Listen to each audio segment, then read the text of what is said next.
Hey everybody, it's your girl Evie and I'm back. Welcome back to the channel. We're going to be talking about today season 23 episode 11 of SVU Burning with Rage Forever. Well,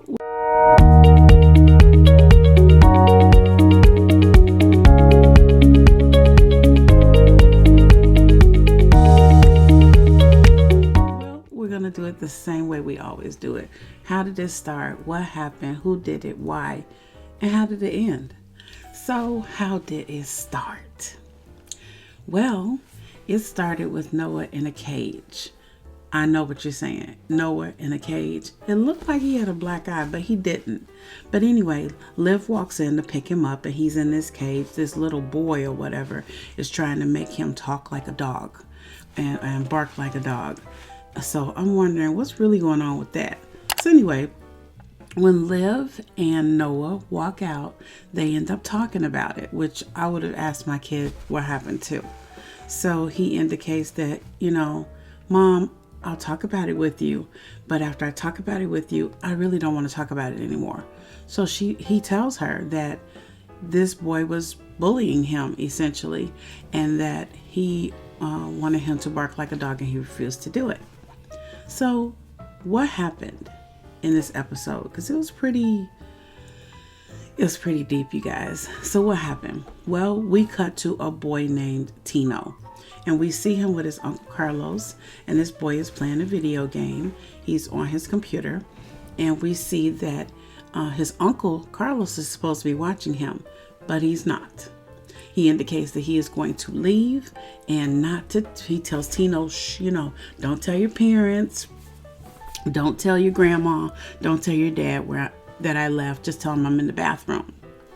Well, I'm thinking at this point something's about to happen, and usually it does.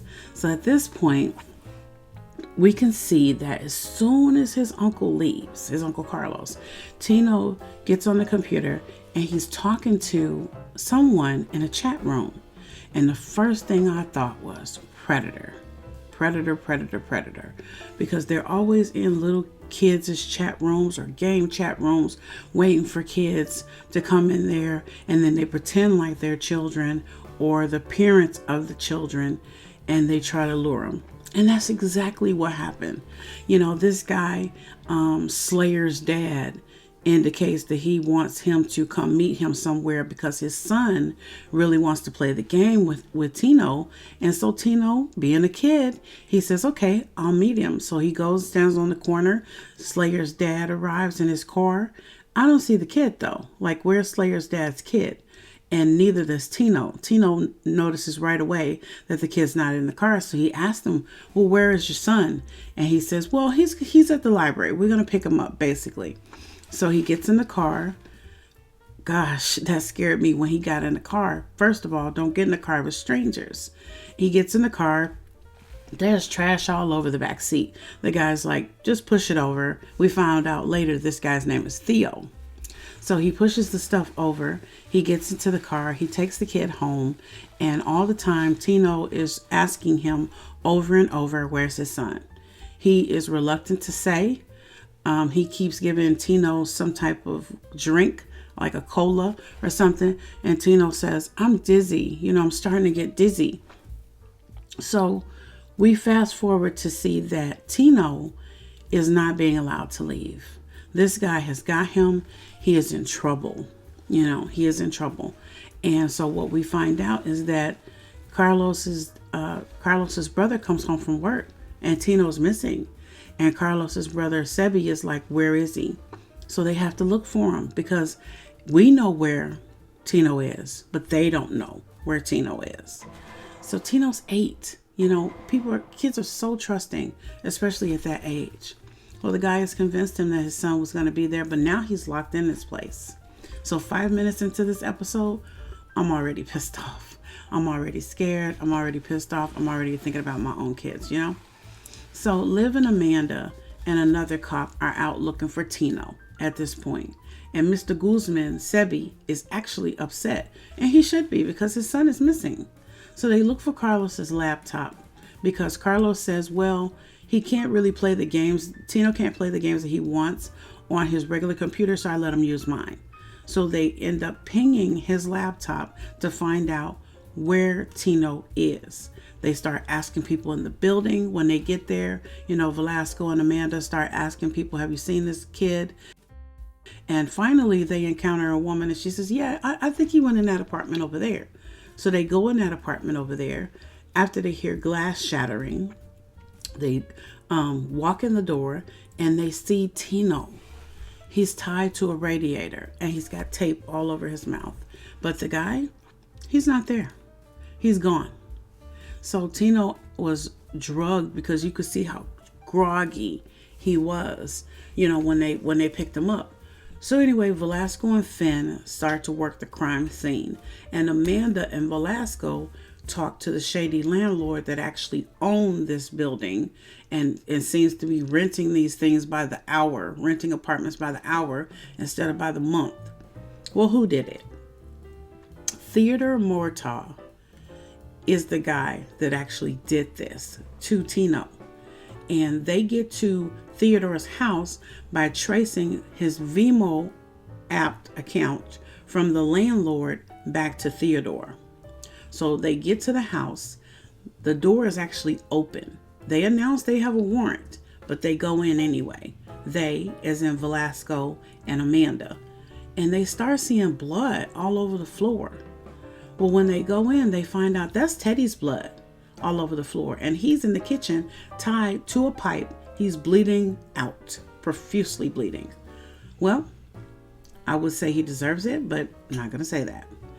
Well, Liv and Carisi talk about, this is a revenge hit, basically. So, of course, Carisi's involved because now, have to go to court. Well, Amanda IDs Theo as the person that kidnapped Tino because Tino IDs him on the iPad that she brings in. And his grandma says that, is he going to be okay? She says, I suggest you get him a counselor, So Sebi, who is Tino's dad, tells Olivia that he would have killed the guy because at first they suspect that either Carlos or Sebi did it. I mean, why wouldn't you? I mean, it was his son and his nephew, right? So Carlos says he went out last night. He was with his girlfriend all night. Velasco questions him. Carlos said, like I said, he was at his girlfriend. Sebi said, I was with my mom. You'd have known if I did it because you wouldn't need a hospital. You would need the morgue. Well, I feel him on that, So Carisi asks for leads at this point and Liv and them talk. Velasco doesn't really care at this point because he's like, we don't even really need to look any further. We got the guy. He got what he deserved. Well, Amanda starts looking at her computer and I know when she starts looking surprised, she's found something. So why? So we see on the security footage that at Theo's house, Carlos is actually at Theo's house on the security footage from across the street. Now, he said he didn't go over there, right? But I knew he probably did. So he's the one that actually went in there and stabbed him, because Tino, his nephew, took some paperwork that was in the back of the car. I told you the car was all messy in the back. He took that because he was nervous. And good thing he did because it had the man's address on it, his real address. So he was really smart for doing that. That kind of helped him. So Theo told Carlos and that Tino wanted it. This predator tells his uncle when he confronts him in his house that, your nephew Tino was enjoying it, that he's not remorseful at all. So I don't have no qualm that he stabbed him because first of all, you raped his nephew and then you gonna act like the boy said he wanted it. You're nasty and you got what you had coming. Now see, I did say it this time. Well, Carisi says he hopes that this guy pleads guilty because if he doesn't, this trial is going to really turn into a show. So Tino, his family has gotten a lawyer for his uncle, Carlos. And the uncle that they have, he's a guy that got out of prison. He was in there 14 years and he's become a lawyer. He's really done something with himself. But the judge doesn't buy that he was just defending his nephew and that's the reason why he should have stabbed this guy. So Carlos has $25,000 bail. So they bring in Theo, the molester, the predator. He's in a wheelchair. He looks horrible. He pleads not guilty. And Carisi's like, I thought he was going to plead guilty, and they're like, no, we're not pleading guilty. We like to take this to trial. So Tino's dad stands up, Mr. Guzman Sebi, and he says, look, Your Honor, I need about 2 minutes with dude. I'm feeling him on this, okay? I'm really feeling him. He need about 2 good minutes with dude, and there'll be some understanding, okay? You understand what I'm saying? So anyway, of course, the judge ain't going for that. And so Theo starts laughing at Tino's dad, Sebi. So at this point, Sebi is going to rip his head off. So they take him out. They escort, not Theo, they escort Tino's dad, Sebi, out of the courtroom. And I'm like, really? But anyway, so now Theo says he wants a deal. Carisi's like, okay, 25 to life, because what you did is wrong. You're a sex offender and all this, that, and the other. So he turns down the deal. He turns down the deal because he wants to go to trial. He says that, as I was saying, it cut off a little bit. He wants a deal. Carisi's not having it. And now, so Theo says, I'm going to take it to court because, I got all these excuses. He was in my bathroom. That's how he got semen on him. He really wanted to do this. He got in my car willingly. I didn't kidnap him. All this BS. So they need Carlos to testify now, the uncle of Tino, because when he went over there and beat this guy up and stabbed him, he got a confession out of him. And the guy said, I got a video of all this because he was trying to replay it in his mind being disgusting. That's how predators do. They try to tape all of this and take pictures so they can relive these sexual deviant acts that they're doing. Well, anyway, so how does it end? Because now we know who did it. We know why, because he's a predator. We know that Carlos ended up stabbing this guy in defense of his nephew Tino. So what goes on? So they agree that Carlos can testify against this guy.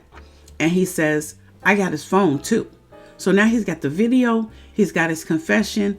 They end up, Theo gets put away because of Carlos's testimony. And that's great because now they've won the case. That's great. But that doesn't help Tino. Tino still needs therapy.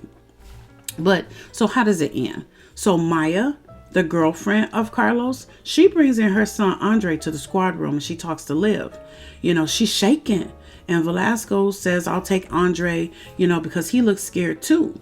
He said he's scared of Carlos. Now, why would he be scared of Carlos? Because Carlos is the one that saved his nephew Tino, right?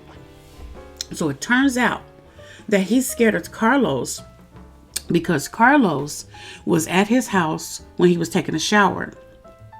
He didn't have a towel. So Carlos molested Andre. Okay, hold up. You just saved your nephew after he'd been molested, and now you molest your girlfriend's son? I don't get it. So anyway, he said it was an accident, but Maya's not having it. She basically wants him arrested. So they talk to Andre. He tells them that he was touched inappropriately. This was a bad touch as opposed to a good touch like a hug. This was inappropriate. And we know that. He's such a great kid. These kids are smart. So Carlos did to Andre what Theo did to Tino. This is crazy.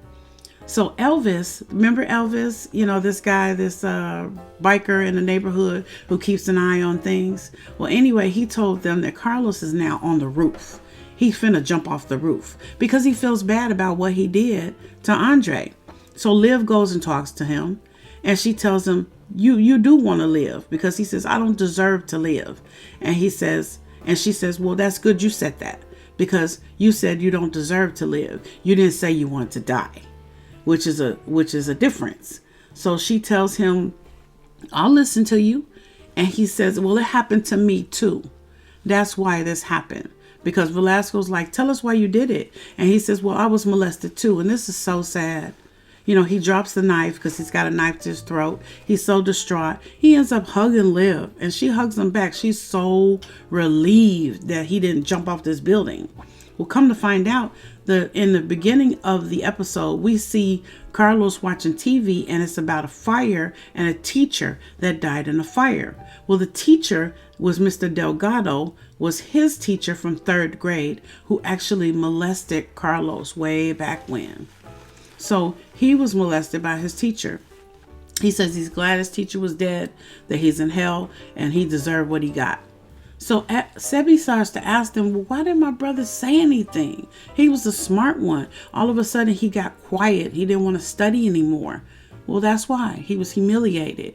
He was embarrassed. He didn't want to say what actually happened to him. It wasn't a lot of therapy and stuff for that probably back then, about people being able to come out and say what actually happened to them. So he's got self-loathing. He's got low self-esteem. He's broke down. He is charged as a sex offender, and he agrees to that because he doesn't want Andre to have to testify against him and bring that out for Andre and drag it out. So that's good. He does, take what he deserves at this point. So he pleads guilty. He tells Velasco that he should have let him jump, though, off the roof because he's been dead ever since he was 9 years old, So he feels like his life was worth nothing based on what happened to him as a child. Something he had no control over. And I think, where were the parents? But I'm not going to blame parents because you can't watch your child 24/7. You just can't. Only thing you can do is teach your child not to talk to anyone that they don't know, not to give any information to anyone they don't know, not their name, not their phone number, not their address, and never, never, never agree to go with anyone that they do not know, even if they say that they know their son, their mom, their aunt, nothing. Communication is key with children because children are always going to hide what they're doing wrong or what they assume you wouldn't allow them to do. So another thing is monitor your children's internet usage. When my kids were small, I would monitor how long they were on the internet, what they were actually watching or doing. And sometimes I would actually block certain things so they couldn't even get on them because you have to watch. Children are young. They don't know. They don't know these guys are predators. They don't know. So you have to protect them against predators. So anyway, Amanda and Liv, they get to the elevator and they say, you know what? You never feel like you're doing enough to protect your kids. And I know that feeling. You never feel like they're protected enough. The level of protection that we give them is always on high, but you always feel like there should be a blanket around them, protecting them even more. And that's just being a good parent. So they look at each other in the elevator like, I understand. I thoroughly understand.